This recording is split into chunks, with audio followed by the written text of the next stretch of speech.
नमस्कार. Cooking with पौर्णिमामध्ये तुमचं अगदी मनापासून स्वागत.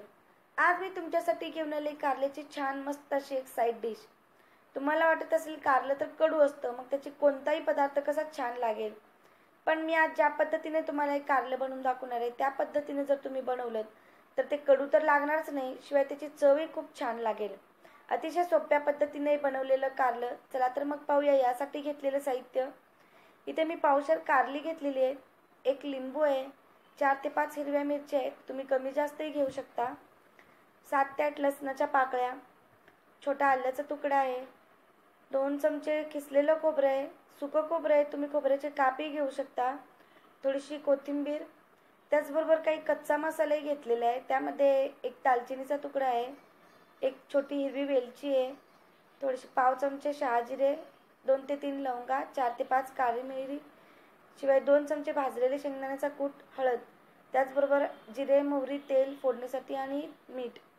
सुरुवातीला आपल्याला कारलं स्वच्छ धुवून छोट्या छोट्या साईजमध्ये कट करून घ्यायचे. तुम्हाला हव्या त्या साईजमध्ये तुम्ही करून घेऊ शकता. अशा पद्धतीने मी हे कट केलेलं आहे. यामधून असे चीर द्यायचे, ज्या पद्धतीने आपण भरली वांगी करताना वांग्याला चिरतो त्या पद्धतीने. अशीच मी कारली चिरून घेते. आणि आता आपल्याला लिंबू चिरायचं आहे, तोही अगदी छोट्या तुकड्यामध्ये मी कट करते. अशा पद्धतीने मिरच्याचे 2 तुकडे करून त्याला मधून अशी थोडीशी कट देते. इथं आता मी सर्व साहित्य चिरून घेतलेले आहे. आणि आता आपल्याला कारली वाफवून घ्यायची. एका भांड्यामध्ये मी कारली घेते आणि त्याचमध्ये आपल्याला लिंबू आणि मिरच्याही वाफवायला घालायचे.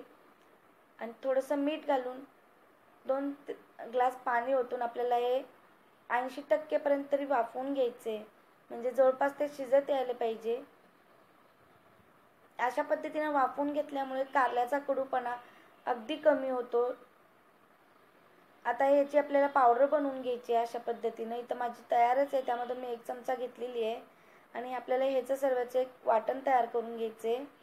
अशा पद्धतीनं यामधून मी 2 चमचे काढून घेते एका डिशमध्ये. त्यातच आपल्याला हळद, शेंगदाण्याचा कूट, शिवाय जो कच्च्या मसाल्याची पावडर आहे ती पावडर आणि मीठ घालून याचं एक स्टफिंग तयार करून घ्यायचं आहे. ते व्यवस्थित ते मिक्स करून घ्यायचं हाताने. आणि अशा पद्धतीने आपले स्टफिंग तयार होईल. ह्याच्यामध्ये कच्च्या मसाल्याचा जो फ्लेवर आहे तो खूप छान येतो. आता आपण पाहूयात कारली कुठपर्यंत शिजलेली आहे. अगदी व्यवस्थित अशी शिजून तयार आहेत. अशा पद्धतीने प्रेस केल्यानंतर ते तुटतात. थोडेसे शिजायला बाकी आहेत, ते आपण आता फोडणीमध्ये शिजवणार आहोत. आणि आता आपण याला काढून घेऊयात एका चाळणीमध्ये. याच्यामधून पाणी काढून घ्यायचे पूर्ण. ह्याचा जो कडूपणा असतो या लिंबामुळे आणि उकडल्यामुळे खूप कमी होतो. अगदी तुम्हाला जाणवणार नाही इतपतच तो राहतो. याला थंड पाण्याने धुवून घ्यायचे आणि थोडंसं पाणी नितळून आता आपल्याला हे कारली जे आपण स्टफिंग तयार करून गेले त्याच्यातून भरून घ्यायचे. ज्या पद्धतीने आपण भरली वांगी करताना त्याच्यामध्ये मसाला भरतो तसाच हा मसाला भरून घ्यायचा याच्यामध्ये.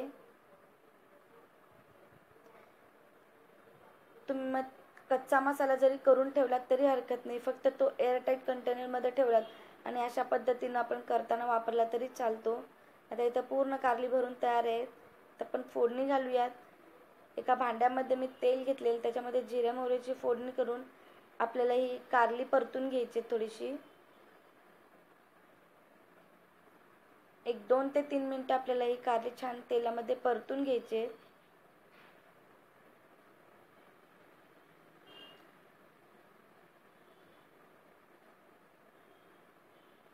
अशा पद्धतीनं व्यवस्थित ते हलवून घ्यायचे.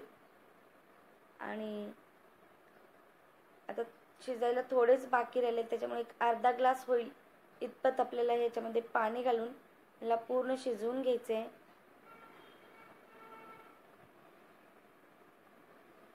खूप छान अशी याची टेस्ट येते. आता मी मिक्सरच्या भांड्यामध्ये पाणी ओतून ते धुवून याच्यामध्ये घालते आणि याला झाकून हे पाणी पण आटू द्यायचं आणि पूर्ण शिजवून घ्यायचं. हे तुम्ही नक्की ट्राय करून पहा. एक वेगळी पद्धत आहे ही कारली बनवण्याची. ह्याला भाजी म्हणता येणार नाही, पण तुम्ही साईड डिश म्हणून एक ट्राय करू शकता. कडू असतात त्यामुळे आपण कारली खात नाही सहसा, पण जर अशा पद्धतीनं तुम्ही बनवली तर नक्कीच ते तुम्हाला आवडू लागेल. तुम्ही करून पाहिल्याशिवाय तुमच्या लक्षात येणार नाही. आता हे आपले पूर्ण पाणी याच्यामधलं आटलेलं आहे आणि आता पाहूया. कारली व्यवस्थित अगदी शिजलेलं आहे. तुम्ही तर पाहू शकता पाणी एकदम व्यवस्थित सुकलेलं आहे. एक 2 ते 3 दिवस आपण हे आरामात ठेवून खाऊ शकतो. फ्रीजमध्ये तर आठवडाभर हे छान राहतं. तर नक्की ट्राय करून पहा. तुम्हाला जर माझी रेसिपी आवडली असेल तर नक्की लाईक करा, कमेंट करून कळवा. तुम्ही जर पहिल्यांदाच माझ्या चॅनलवर आला असाल तर नक्की सबस्क्राईब करा. सोबतचं बेल आयकॉन प्रेस करा, जेणेकरून नवीन रेसिपी अपलोड केल्यानंतर त्याचं नोटिफिकेशन तुम्हाला मिळेल. पुन्हा भेटूया